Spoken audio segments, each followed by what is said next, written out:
The first image that comes to mind is a gate and a name that chills. The word Auschwitz has become a symbol for industrialized horror and bureaucratic cruelty. But the camps were not a single place or a single method of killing. They were a network of different facilities that served overlapping and brutal purposes. To understand the camps, we must first map the variety that existed across occupied Europe. There were concentration camps, extermination camps, labor camps, transit camps, and ghettos serving as staged holding areas before deportation. Each type of camp had a distinct function that fit into a larger system. The differences mattered because they determined who lived, who worked, and who was murdered quickly. Concentration camps were originally intended to detain political opponents and social undesirables, and that brutal logic expanded quickly. Over time, these camps shifted into instruments of exploitation, dehumanization, and eventual death for millions of people. Extermination camps, by contrast, were designed specifically for murdering large numbers of people as efficiently as possible. Facilities such as Treblinka, Sobibor, and Belzec had one goal and gruesome methods built for annihilation. Labor camps combined economic exploitation with extreme brutality in a way that deliberately destroyed people slowly. Prisoners were forced into backbreaking work under starvation, disease, and constant violence, intended to break both body and spirit. Transit camps and ghettos functioned like funnels to the larger killing operation, concentrating populations into manageable groups for deportation. These places were often overcrowded, unsanitary, and designed to erode hope long before the trains arrived. The system relied on railways, lists, and paperwork to turn people into numbers and cargo. Trains crisscrossed Europe carrying families in sealed cattle cars to destinations mapped in meticulous detail by the perpetrators. The bureaucracy was the engine that made mass murder possible, and ordinary administrative tools were repurposed into mechanisms of death. Forms, stamps, and schedules became as deadly as any weapon when combined with murderous intent. Inside the camps, a hierarchy of violence governed daily life with sadistic precision. SS officers, capos, and camp administrators enforced rules that turned prisoners against each other and normalized brutal mistreatment. This imposed hierarchy created opportunities for corruption, cruelty, and survival strategies that varied from person to person. The moral collapse inside many camps was as significant as the physical destruction carried out there.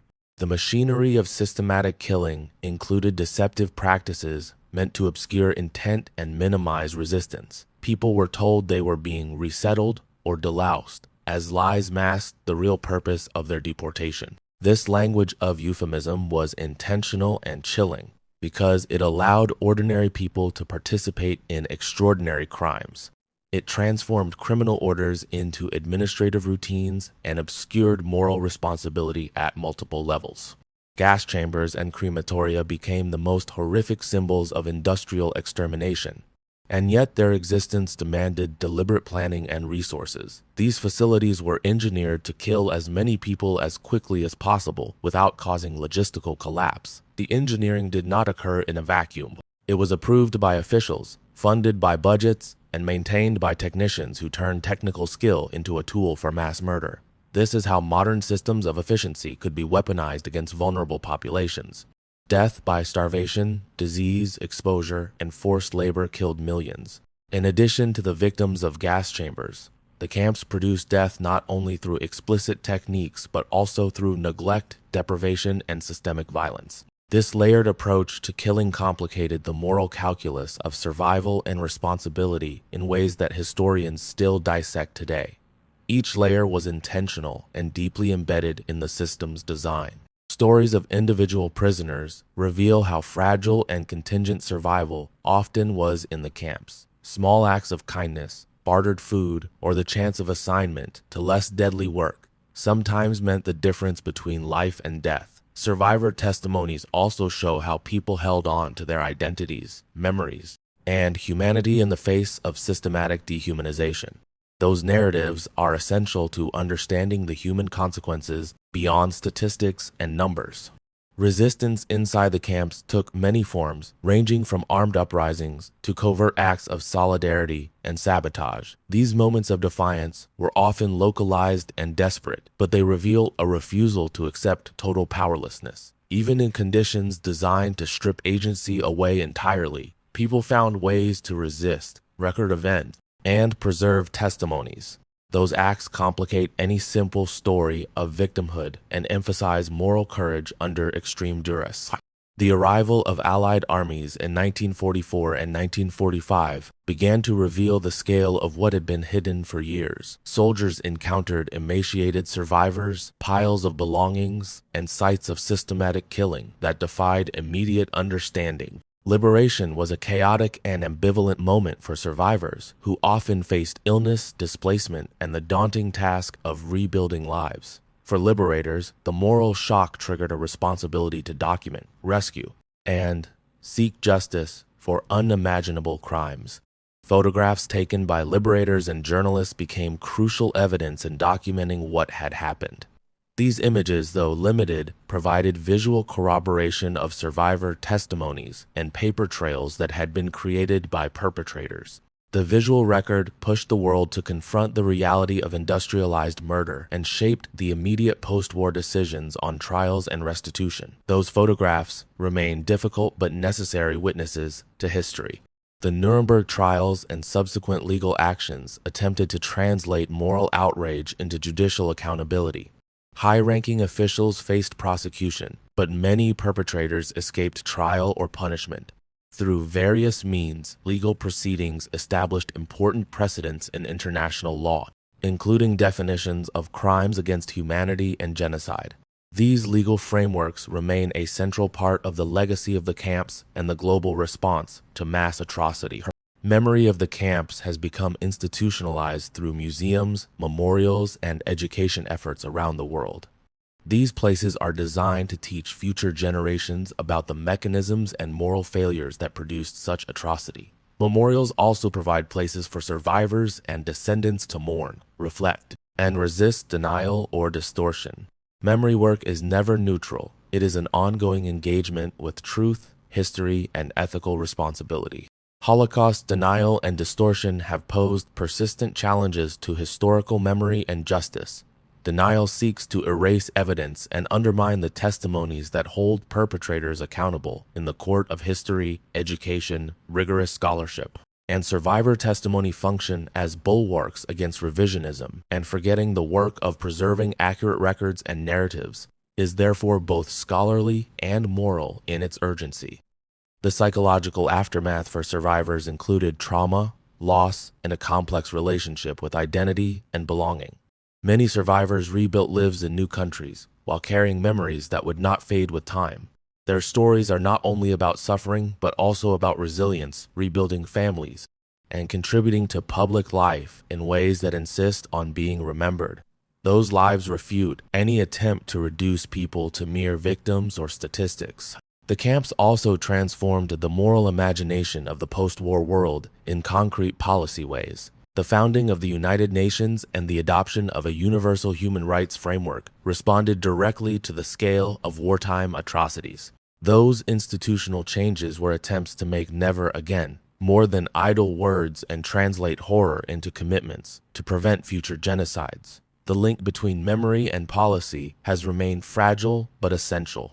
Why did so many ordinary people participate in a system of murder and persecution during the Holocaust? The answer combines ideology, obedience, dehumanization, and structural incentives that made atrocity possible. Understanding perpetrators requires not moralizing alone, but a rigorous analysis of how institutions, social pressures, and bureaucratic processes enabled cruelty at scale. That analysis matters because it helps identify risks in our own institutions and societies. The architecture of killing relied on ordinary technologies repurposed for extraordinary cruelty. Railways, chemical engineering, and mass production techniques were all mobilized to increase the speed and scale of killing. This technical analysis is not an attempt to be clinical about suffering, but rather to show how modernization and bureaucratic rationality can be corrupted. Recognizing these dynamics helps explain how advanced societies can commit monstrous acts. Survivor testimonies speak in voices that are both ordinary and extraordinary, detailing moments of cruelty and moments of care. These personal accounts provide texture and specificity that cannot be conveyed by numbers alone. Listening to survivors also shifts the center of gravity from abstract perpetrator systems to human lives disrupted and sometimes redeemed. Their testimony remains the moral and historical foundation of Holocaust memory. Education about the camps has evolved to include digital archives, virtual tours, and community curricula that reach young people worldwide. New technologies allow broader access to documentation and survivor interviews than ever before. But technology is a tool, not a solution, and it must be paired with critical pedagogy and contextualized history. Teaching the camps responsibly requires confronting complexity, avoiding simplification, and fostering empathy. There is a philosophical challenge in teaching about the camps without numbing the audience with repetition. Repetition risks producing a ritual of remembrance that loses its moral force if not accompanied by reflection and analysis. Narrative, testimony, and evidence together must call viewers into ethical action rather than passive consumption. The purpose of remembrance is to transform memory into vigilance and responsibility. The legacy of the camps also includes legal and moral debates about responsibility and reparations that persist to this day. Families, states, and institutions continue to seek recognition, restitution, and accountability for past harms. These debates are difficult because they involve legal limits, political will, and the deep complexities of memory. Yet the persistence of these struggles demonstrates that justice is a long-term project rooted in historical truth. Art, literature, and film have played a critical role in shaping public understanding of the camps and their human consequences. Creative works can capture emotional truth and moral complexity in ways that complement historical documentation. However, artistic representation also carries responsibilities to avoid sensationalism and distortion. Artists and educators must wrestle with how best to honor victims while communicating difficult truths. International responses to later genocides have been shaped by lessons learned from the Holocaust and the camps, sometimes tragically imperfectly. The phrase "never again" has been invoked often, but action has been inconsistent across crises. Studying the camps forces a comparison between moral commitments made in principle and the political will displayed in practice. That mismatch is a cautionary tale for contemporary policymakers and citizens alike. Remembering the camps is a moral exercise that resists easy closure, because history does not end when the last witness dies. Memory must be actively transferred through education, ritual, and public commemoration to remain alive. Failure to transmit these memories invites distortion, apathy, and the possibility of repetition in new forms. That responsibility belongs to every generation and every civic institution capable of preserving truth. If we ask what makes the camps relevant today, the answer is that they reveal how institutions and ideologies can kill when left unchecked. The camps teach that cruelty often grows bureaucratically and incrementally rather than erupting suddenly and visibly, recognizing the early warning signs of dehumanization. Exclusion and administrative normalization is a living lesson from that history. It compels us to be vigilant about policies and rhetoric that target vulnerable groups in our own time.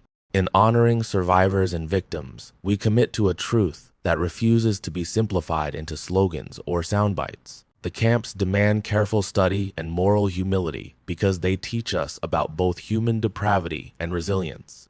This balanced remembering does not dissipate sorrow, but channels it into an ethical posture toward the future.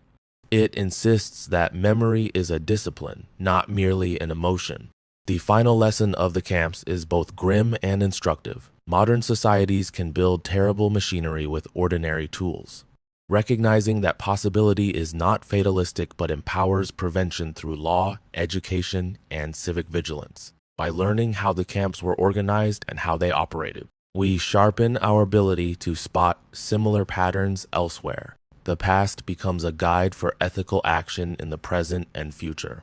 If this account gave you a new perspective, consider the responsibility that knowledge brings with it. Remembering the camps means acting when you see exclusion, bureaucracy, and language that strip dignity from human beings. Memory without action risks being mere sentiment, and action without memory risks repeating old crimes. Together, they form the only reliable defense against the erosion of human rights and dignity. Thank you for engaging with this difficult history and for holding space for those who suffered. If this video helped you see the camps differently, hit subscribe and share this responsibility with others who value truth. History asks more of us than remembrance alone. It asks for moral courage and active vigilance. If this gave you a new perspective, hit subscribe and help keep these lessons alive.